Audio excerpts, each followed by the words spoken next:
প্রিয় দর্শক আসসালামু আলাইকুম। সবাইকে স্বাগতম জানিয়ে শুরু করছি আমার আজকের পর্ব। আজকে সবার অনেক বেশি পছন্দের টকঝাল মিষ্টি জলপাইয়ের আচার তৈরি করে দেখাবো। রোদে শুকানোর ঝামেলা ছাড়াই খুব সহজে এই আচার বানিয়ে দীর্ঘদিন পর্যন্ত রেখে সংরক্ষণ করে খেতে পারবেন। এরকম একটি আচারের রেসিপি আপনাদের সাথে শেয়ার করব। তো চলুন রেসিপিটি দেখে নিচ্ছি। এখানে 1 কেজি পরিমাণ জলপাই বোটা ছাড়িয়ে ধুয়ে পরিষ্কার করে নিয়েছি। এখন জলপাইগুলোকে সিদ্ধ করে নেব। এর জন্য চুলায় একটি হাঁড়ি বসিয়ে এর মধ্যে জলপাইগুলো দিয়ে দিচ্ছি।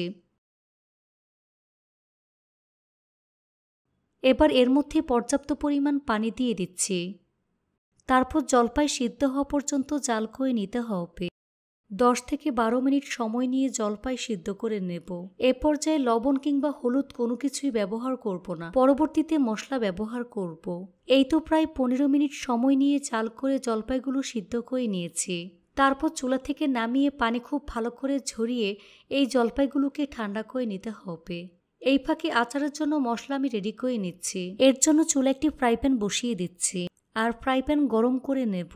এবার এর মধ্যে প্রথমে 1 টেবিল চামচ পরিমাণ পাঁচফোড়ন দিয়ে দিচ্ছি।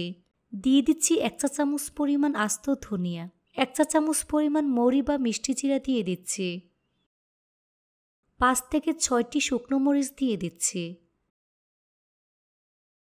এখন চুলার আঁচ একেবারে লোতে রেখে প্রায় 1 মিনিটের মতো আমি টেলে নিচ্ছি। এই তো মশলা থেকে খুব সুন্দর একটি স্মেল বের হয়ে গিয়েছে। এবার চুলা থেকে নামিয়ে এগুলোকে হালকা ঠান্ডা করে নিচ্ছি। তারপর এগুলোকে ব্লেন্ডার জারে দিয়ে দিচ্ছি। মশলাগুলোকে আমি আধা ভাঙা করে নিচ্ছি। তো মশলা আধা ভাঙা করে নিয়েছি। এখন একটি বাটিতে নিয়ে নিচ্ছি। এই মশলাগুলো আমি পরবর্তীতে ব্যবহার করব।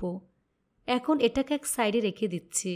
এরই মাঝে প্রথমে যে জলপাইগুলো আমি সিদ্ধ করে নিয়েছি সেগুলো মোটামুটি ঠান্ডা হয়ে গিয়েছে। এবার জলপাইগুলোকে হাত দিয়ে ম্যাশ করে নেব। এভাবে ম্যাশ করে নিলে আচারটা একটু বেশি মজার হয়। এই তো সবগুলো আচার হাত দিয়ে যতটা সম্ভব ম্যাশ করে নিয়েছি। এবার এটাকে এক সাইডে রেখে দিচ্ছি। আচার বানানোর জন্য চুলায় একটি হাঁড়ি বসিয়ে এর মধ্যে 1 কাপ পরিমাণ সরিষার তেল দিয়ে দিচ্ছি। আচার বানাতে অবশ্যই সরিষার তেলটাই লাগবে। তেল গরম হওয়ার পর 1 চা চামচ পরিমাণ পাঁচফোড়ন দিয়ে দিচ্ছি। দিয়ে দিচ্ছি 1টি তেজপাতা। তেজপাতা মাঝখান থেকে ছিঁড়ে নিয়েছি। সাথে 3টি শুকনো মরিচ দিয়ে দিচ্ছি। এবার কয়েক সেকেন্ড ভেজে নিতে। তারপর 2 টেবিল চামচ পরিমাণ রসুন কুচি অ্যাড করে দিচ্ছি। চেষ্টা করবেন রসুন কুচি ব্যবহার করতে, এতে করে আচারের মধ্যে ফাঙ্গাস পড়ার ভয় থাকে না, অনেকদিন পর্যন্ত সংরক্ষণ করা যায়। তারপর কিছুক্ষণ ভেজে নিতে হবে। তারপর 1 টেবিল চামচ পরিমাণ সরিষা বাটা অ্যাড করে দিচ্ছি। এই সরিষা বাটা কিছুক্ষণ ভেজে নিতে হবে। রসুন সরিষা বাটা বেশ কিছুক্ষণ ভেজে নেওয়ার পর আগে থেকে ম্যাশ করা জলপাইগুলো দিয়ে দিচ্ছি। তারপর 3 থেকে 4 মিনিট সময় নিয়ে ভেজে নিতে হবে।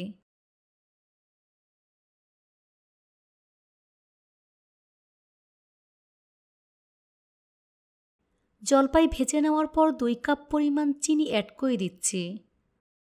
চিনি দেওয়ার পর এটা অনেকটা নরম হয়ে যাবে আর কিছুটা পাতলা হয়ে যাবে। এতে ভয় পাওয়ার কিছুই নেই। কিছুক্ষণ সময় নিয়ে জাল করার পর দেখবেন পানি টেনে যাবে।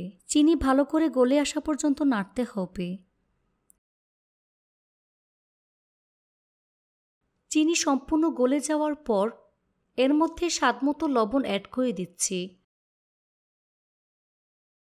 তারপর লবণ খুব ভালো করে মিশিয়ে নিচ্ছি। এবার চুলার আঁচ মিডিয়াম লোয়ের মাঝামাঝি রেখে অনবরত নেড়ে চেড়ে আচারটাকে 20 মিনিটের মতো জাল করে নিতে হবে।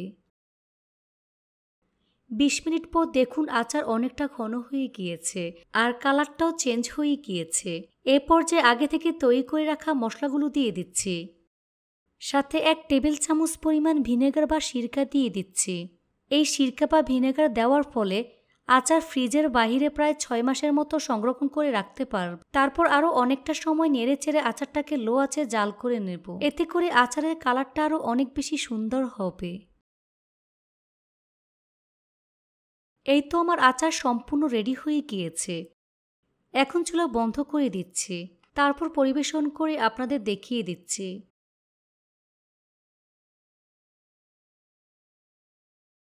দেখুন আমার জলপাইয়ের আচার দেখতে কতটা সুন্দর এবং কতটা লোভনীয় হয়েছে। এটা শুধু দেখতেই সুন্দর না, খেতে কিন্তু অনেক বেশি মজার হয়েছে। আচারটা এতটাই সুস্বাদু হয় যে চুলা থেকে নামানোর সাথে সাথে ফুরিয়ে যাবে। আচারটাকে খুব ভালো করে ঠান্ডা করে তারপর বয়ামের মধ্যে সংরক্ষণ করবেন। এতে করে দীর্ঘদিন ধরে ভালো থাকবে, কোনো প্রকার ফাঙ্গাস পড়বে না।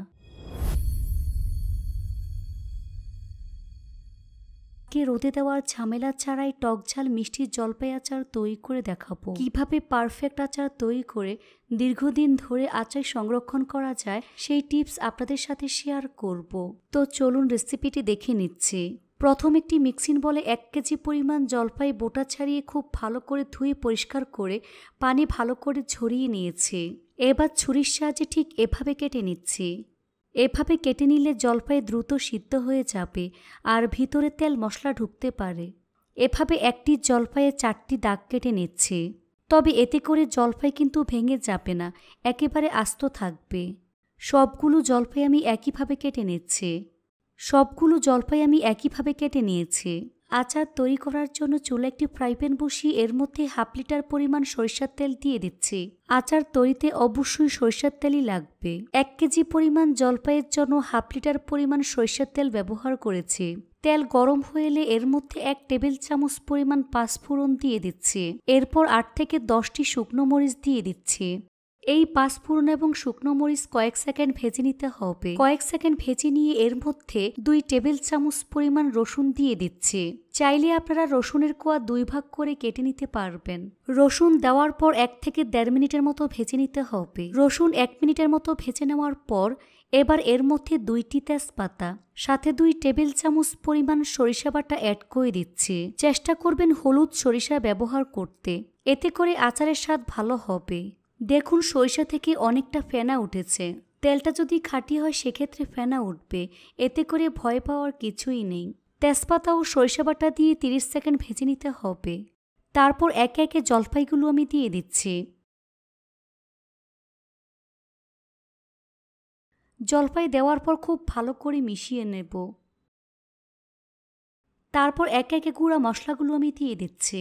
প্রথমে দিয়ে দিচ্ছি 1 টেবিল চামচ পরিমাণ কাশ্মীরি লাল মরিচের গুঁড়া, 1 টেবিল চামচ পরিমাণ হলুদের গুঁড়া, স্বাদমতো লবণ অ্যাড করে দিচ্ছি।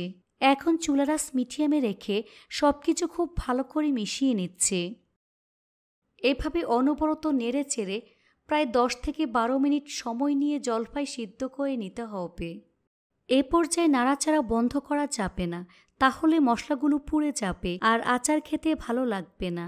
তারপর এর মধ্যে 1/4 কাপ পরিমাণ চিনি দিয়ে দিচ্ছি। মিষ্টি বেশি দিতে চাইলে 1/2 কাপ পরিমাণ দিতে পারবেন। এবার চিনি খুব ভালো করে মিশিয়ে নিচ্ছি। এভাবে অনবরত নেড়ে চেড়ে চিনি গলিয়ে নিতে হবে। আর চিনি দেওয়ার পর অনেকটা পানি উঠে আসবে, তাই কিছুক্ষণ নাড়তে হবে যাতে করে পানি ভালো করে শুকিয়ে যায়। 2 থেকে 3 মিনিট পর এর মধ্যে 1/4 কাপ পরিমাণ সিরকা বা হোয়াইট ভিনেগার দিয়ে দিচ্ছি। 1 টেবিল চামচ পরিমাণ পাঁচফোড়ন দিয়ে দিচ্ছি। তারপর খুব ভালো করে মিশিয়ে নিতে হবে। এভাবে 1 থেকে 1.5 মিনিটের মতো নাড়তে হবে। নামানোর আগে একটু দেখিয়ে দিচ্ছি জলপাই সিদ্ধ হয়েছে কিনা।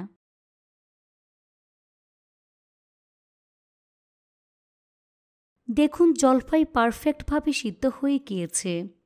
এ পর্যায়ে চুলা থেকে নামিয়ে ভালো করে ঠান্ডা করে নেব।